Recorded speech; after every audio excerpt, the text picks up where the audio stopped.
Welcome back to a brand new Clash Royale video, guys. My name is Chief Pat, and today we're going to be continuing our Let's Play Clash Royale series where you can see I have finally hit level 6 with my Chief Pat 2 account. Now, I left the last episode, I think at like 399 XP out of 400, and I donated a troop by accident and hit level 6, so that's where we are right now, and let's go ahead and check out our deck where you can see we still have plenty of cards to upgrade inside of it. Now, of course, I don't want to upgrade everything right now, especially those things that cost 400 gold, but since I can upgrade the wizard, I guess I can upgrade the mortar, even though they sort of trolled it by giving it to me a couple of episodes ago.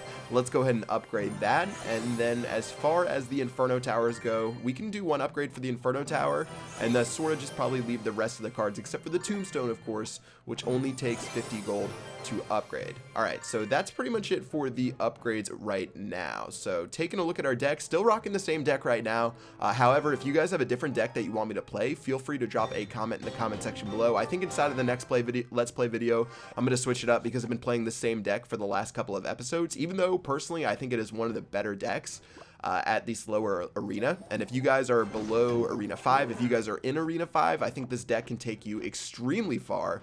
So that's why I'm sort of playing it right now, but I do want to switch it up to show you guys a bunch of different strategies. And let's go ahead and start off by attacking Darkstar. Now notice the mistake I made. I played my Prince just a second too early, so it didn't go behind my Valkyrie, and instead of shoving my Valkyrie down the lane, it sort of just went down by itself.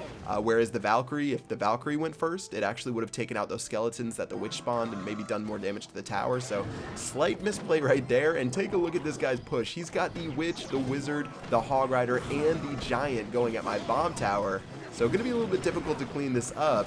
Let's just go ahead and try to do our best. Again, he is a level 7. We are a fresh level 6, but way better than level 5 where we were previously. Looks like we had some weird goblin selection right there. If you saw my goblins, they actually switched from the hog rider to the giant, which cost us a lot of damage to our tower, but still things are okay. We didn't lose the tower at least, and let's go ahead and reset from the very back and prepare to see how we'll play this musketeer. Okay, so I'm going to play the musketeer right now. Baby dragon over the top should be able to kill the wizard as well as his musketeer. Looks like his musketeer actually hit the tower, which I didn't really expect. I guess I played it like a half second too late, so we're definitely at a disadvantage at the start of this battle. It's really not good. I don't remember if on this account I've actually lost a tower and came back and won. I think my 2 losses, I just lost 1-0, so this is going to be an interesting one. Losing the first tower like this, definitely not ideal, but still should be able to get just a little bit of damage on this right-hand tower with our musketeer. Things really aren't too terrible. We just have to make sure that we get that tower down to fireball range, which I'll check the damage periodically. Again, if you guys don't know how to check the damage of your spells, just go ahead and hover over it and hold it down, and it'll tell you exactly how much it does. Let's go ahead and play another bomb tower to counter that witch and get ready for another counter push down the right-hand lane. Okay, so greedy hog rider right there. Because he dropped that hog rider, we're actually starting our push, so we can drop our baby dragon to help defend. Here goes our prince and our baby dragon down the lane. Looks like he's going to play his musketeer as well as his giant.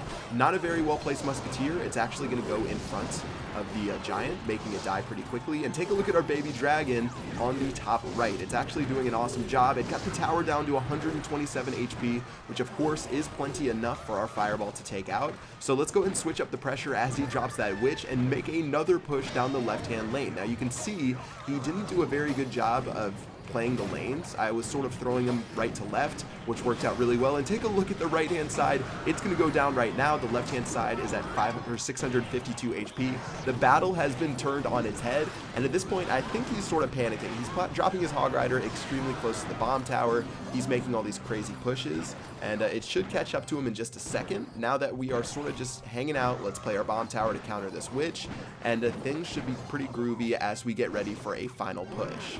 Okay, so witch, musketeer, baby dragon, not the deadliest combo, I don't think. Dragon's going to be able to help take care of his. Musketeer's going to go down right now, sort of just waiting to see what he plays. He plays a wizard, so we'll drop our Valkyrie right in front of our musketeer to keep it alive. The Valkyries are so tanky, it's ridiculous. I definitely feel like they're going to get nerfed in the upcoming balance changes whenever those come out. And looks like the fireball is going to hit a couple of those barbarians as well as touch the tower. And take a look at the musketeer. She's going to get one more hit off and unfortunately retarget to the giant because the giant moved her out of the way, which led to be a pretty big pain for us. And now we have to to go on defense. The Giant's running towards our tower. The battle's ending in 10 seconds. Let's play our goblins. Let's cycle through our cards extremely quickly. Fireball is in our hand. Let's throw that at the tower, and somehow, someway, we came down from a 1-0 deficit, pulling off the 2-1 victory over Darkstar in a level 5, or level 6 actually, versus level 7 matchup. So good game, pretty awesome comeback right there with 2 seconds left in overtime for 24 trophies, putting us at 1,732 going into the rest of our battles. Okay, so wasting no time, let's open up that chest and keep the ball rolling. We're going to get matched up with Darwin 16. Taking a look at our starting hand, we haven't got the bomb tower for either of our starting hands, which generally we like to play first. So let's just go ahead and reset, play our knight in the back, and see what we have to do to respond. So it looks like he ended up playing the Giant, and the Giant is actually a really good counter because it's going to stop my Knight in its tracks when it gets to his side of the map. But actually, he dropped a poison spell on our Knight. Definitely not the smartest idea. The Knight is not a good candidate to poison. You shouldn't poison something unless it's pretty much going to die, like the Princess, like the Barbarians. Let's say 3 Musketeers is a good thing to poison next to the tower. I don't think his poison was very valuable, and because of that, on the left-hand lane, we took a ton of damage to his tower, and now with our bomb tower defending against that Musketeer, we're really not going to take too much, and we can reset going into the rest of the battle with only 1140 HP left on that top left-hand tower. Okay, so Baby Dragon in the back. This is a nice slow card to play. Honestly, I could play Baby Dragon, Musketeer, Knight. I could play all 3 of these cards as my starter cards. They're all fairly slow and good cards for building up from the very back of your base. And now that the Baby Dragon's running down the lane, he's going to play his Wizard, and watch this Fireball. I'm going to throw this Fireball and miss it completely. I'm an idiot! I am an idiot. What I was trying to do, and the reason I got pretty risky with that, is I was trying to place the Fireball so it would knock the Wizard forward, and when it knocked it forward, my Baby Dragon would shoot it with a single breath and kill it, but unfortunately that was way too greedy, and because of that, his Giant ended up doing massive damage to our tower. The Baby Dragon is just destroying our tower, but the Baby Dragon should switch around to attack the Valkyrie now, which will help out a bit, but still, Prince isn't going to get anything down the lane, and that one Fireball mistake, getting super greedy with that, actually cost us about 2/3 of our tower, and just a sombering reminder not to get too greedy when you're playing at a level disadvantage. Okay, so right now, like I said, I can play any combination in the back except for the goblins. Let's go ahead and play the Knight right here. It's going to slowly waddle its way down the lane. He's going to play a poison spell, and while that might be solid to try to whittle down my tower, I feel like 742 is far too much HP to start doing that. Let's drop our Valkyrie down the lane. Let's drop our Prince, and taking a look at our Fireball, we're going to Fireball the Musketeer. It should die to this.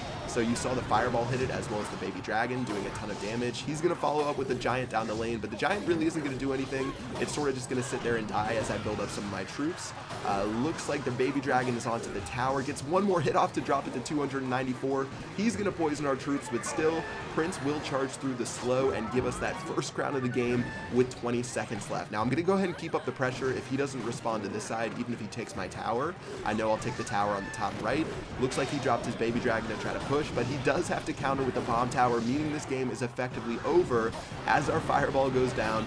That will wrap it up and give us another victory up here in the Builder's Workshop. So far so good. Obviously being level 6 helps me out a little bit with my tower strength, and some of my cards are finally being upgraded up to like level 4 for rares. I still have a couple of commons at level 5 that I need to get to level 6. Getting some to level 7 and my rares to level 5 would be awesome, as well as my Baby Dragon to level 2 would be amazing, so really hoping for those as soon as I can get them, but still, let's hop into one more battle and see if we can pull it off. Now again, for the 3rd straight battle today, no bomb tower for the start. Really unfortunate. Because of that, he's going to hit me with the Hog Rider. Now watching out for the free spell, you can see how I was hovering the Valkyrie, but I didn't drop it. I know a lot of people think the freeze is OP because they drop all their troops and they get instantly frozen, but check this out. He spent 8 elixir on that Hog Rider freeze push, and that gave me pretty much 8 elixir of free troops to start building up on my side of the map. I dropped a prediction Fireball, it didn't work out, but still, he spent all of that elixir, and because of that, we're going to be able to make a massive counter push, as the Witch really isn't the strongest counter to the Valkyrie. She did end up zapping it down quite a bit, but still, we ended up winning that trade. Don't get discouraged if you get Hog frozen and you end up losing a lot. You still have a massive elixir advantage because of the 8 elixir they sunk into that push to go for a counter attack, and that's what I did right there. Again, you saw how I hovered my Valkyrie. You want to make sure you're hovering it. You don't drop it until you see the free spell. I know my Prince had plenty of damage to take out the Hog Rider by itself, so that's why I didn't go crazy. And sort of judging where to play here, you can see he played a Giant. I wanted to counter push with my Prince on the other side, but it was a little bit too late. I was scared of the Barbarians or something else that he could have dropped, so I decided just to hang out a bit and let my Baby Dragon go. And take a look at that Minion Horde. He played the Minion Horde right into my Baby Dragon. Definitely not the best play. If he had saved that card for later inside of this battle, it would have been absolutely deadly. But since he sort of revealed his hand right now, we can play our Goblins to counter this Giant. And again, we're building up a massive counter push. We've got a Knight, a Prince, a Musketeer, and 3 Goblins on our side of the map for a total of 14 Elixir, charging at him. So pretty solid stuff. He was able to protect pretty well with that Bomb Tower. But again, Fireball's going to go down right now. Musketeer's going to shoot that Witch. And with one more shot on the tower, it's going to bring it down to 25 HP and shortly go down thereafter, giving us the first crown of the game as we go into double Elixir. Okay, so right now we're just going to play defense. He doesn't have anything that targets towers directly, I don't think, so it's pretty safe to play the Musketeer right here. Unless he has a Fireball, that'd be a little bit unfortunate. He's going to drop the Minion Horde, so I'll drop my Baby Dragon. I dropped actually the Baby Dragon a little bit too close to the Minion Horde. I should have let the Bomb Tower die first before the Baby Dragon did. He's going to go ahead and play the Ice Wizard as well as the Giant Push. Bomb Tower should be able to stop those. And take a look at that Valkyrie spinning and destroying both of those troops. Absolutely amazing job by her. As he panics, he's going to drop a Hog Rider to run down the left-hand lane, but still, Fireball is going to try to go down. I actually can't get both of those towers at once, so I'm not going to bother. And yeah, this one is pretty much over. Minion Horde's about to run its way down the lane. Baby Dragon should be able to counter those, helping out with the Musketeer. Good game, and that is going to be our 3rd consecutive victory. And if you take a look at where this guy is, he's at 1,846 trophies. So getting a victory right here is going to be massive, and we should steal a bunch of trophies against him.